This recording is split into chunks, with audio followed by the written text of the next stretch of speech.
Tidak semua orang yang berpengetahuan banyak atau yang merasa tahu banyak yang dapat membangun sesamanya, yang dapat membangunkan orang lain.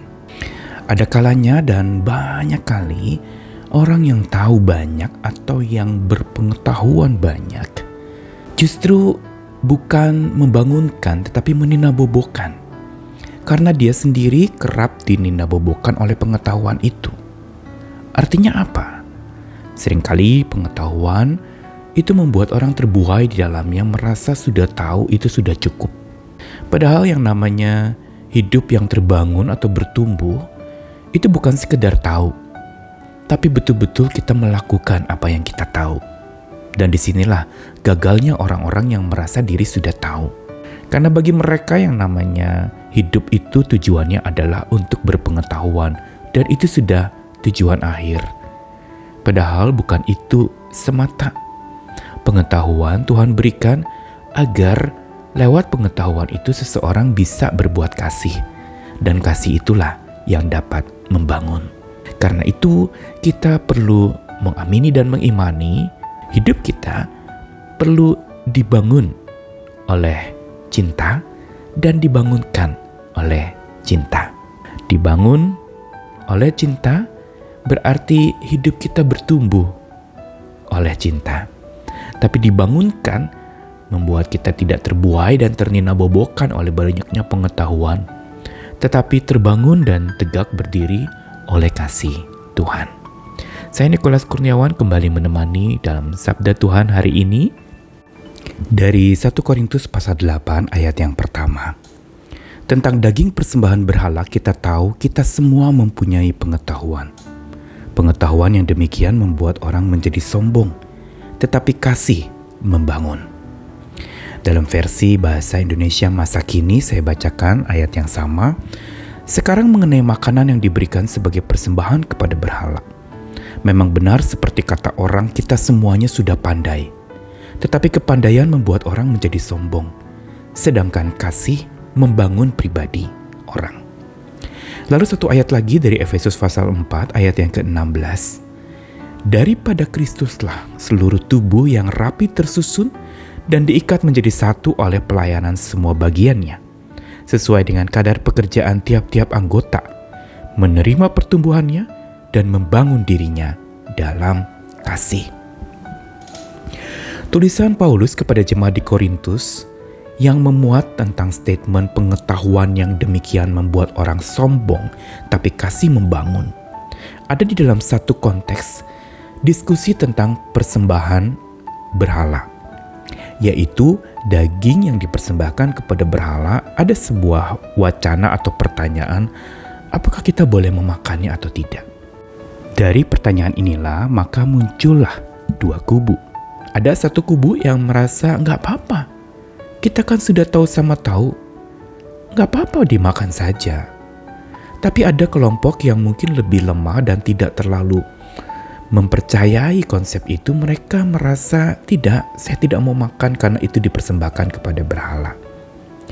Nah, dua kubu ini lalu kemudian akhirnya menjadi bingung untuk memutuskan. Dan dalam hal itu memang Paulus mencoba menjelaskan.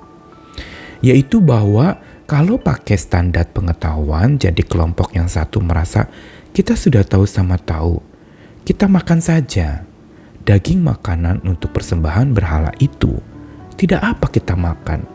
Tapi ada orang yang lemah imannya dan menjadi merasa tersandung oleh tindakan orang-orang yang begitu mudah memakan daging persembahan berhala, padahal itu baru saja dipersembahkan kepada berhala. Dan kelompok yang lemah imannya ini bukan lalu kemudian perlu disingkirkan, dan Paulus menegaskan, pengetahuan yang demikian membuat orang jadi sombong, tapi kasih membangun. Kata penting yang Paulus munculkan adalah kasih yang membangun. Karena kalau pakai standar pengetahuan, saya tahu ini, lalu saya tahu itu sebenarnya tidak membangun apa-apa.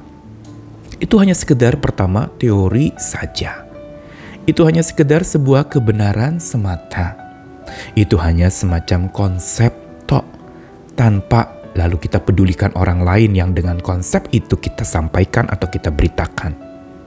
Tapi Paulus mempunyai sebuah pandangan yang lebih tajam untuk supaya kita harus pikirkan orang lain. Kita harus menunjukkan kasih itu, karena itulah yang membangun orang lain. Kalau dengan kita makan makanan yang dipersembahkan kepada berhala itu orang lain menjadi terbangun, ya makan.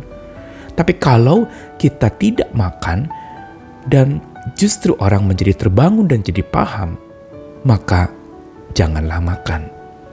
Dengan kata lain, Paulus ingin mengajarkan orang-orang itu untuk supaya memiliki kasih yang membangun. Bukan berstandarkan hidup yang pengetahuan untuk menghakimi atau menganggap ini benar, itu salah. Karena pengetahuan dikatakan yang demikian atau pengetahuan yang untuk menghakimi itu membuat orang jadi sombong. Bukankah memang orang makin banyak tahu merasa jadi sok tahu dan merasa diri hebat, bahkan lalu kemudian menganggap orang yang tidak tahu itu diremehkan? Bukankah itu sering kali terjadi ketika kita memuja-muja orang yang bergelar tinggi, yang berakademik luar biasa, tapi kita remehkan orang-orang yang kita pikir bodoh dan tidak mengerti apa-apa dengan segala pemikiran sederhana. Jelas ini sebuah pengetahuan yang Tuhan rancangkan bukan untuk itu. Yaitu bahwa pengetahuan yang Tuhan berikan itulah sesuatu yang justru harus dipakai untuk membangun. Tapi yang terjadi, pengetahuan itu justru membuat orang jadi sombong, lalu menghakimi orang lain, dan akhirnya membuat orang lain juga tersandung. Tetapi kasih melampaui pengetahuan. Bukankah dalam 1 Korintus pasal 13 juga dikatakan bahwa kasih itu melampaui segala macam pengetahuan. Kalau kita punya pengetahuan tapi kita tidak punya kasih, maka itu semua akan menjadi sia-sia. Karena itu apa yang dikatakan oleh Paulus kepada jemaat di Korintus mau mengajarkan kepada kita tentang satu makna cinta kasih yang harusnya itu membangun kita sekaligus membangunkan iman kita. Membangun berarti cinta menjadi standar atau menjadi dasar kekuatan yang membangun iman. Dan juga membangunkan kita untuk tetap semangat, aware, untuk sadar dan juga beware, hati-hati, waspada sekitar kita. Cinta yang membangun inilah yang disebut cinta agape atau cinta ilahi. Cinta yang bukan meninabobokan dalam perasaan, sama seperti tadi pengetahuan yang bisa meninabobokan orang di dalam merasa diri sudah tahu atau so tahu. Pengetahuan yang berbuah angkuh itu menyebabkan runtuh. Tetapi cinta ilahi itu tidak kenal rapuh dan dia membangun kekukuhan iman seseorang. Ini cinta yang harusnya memang kita praktekkan. Cinta yang bukan berbuahkan angkuh seperti pengetahuan yang justru menyebabkan runtuh karena keangkuhannya. Tapi cinta yang tidak kenal rapuh itu cinta Tuhan dan membangun kekukuhan kita. Cinta yang membangun itu membuat niat kita bertekun, membuat kita makin bertekun karena cinta yang menggerakkan kita untuk terus tekun. Saya bertekun demi yang saya cintai, yaitu Tuhan. Saya bertekun demi Tuhan yang mencintai saya. Saya bertekun demi cinta saya pula kepada Tuhan. Dan bukan niat bertekun, cinta yang membangun juga membuat kita giat merukun. Hidup rukun satu sama lain seperti tadi di jemaat Korintus yang mereka akhirnya konflik hanya karena perbedaan pandangan mengenai persembahan berhala itu.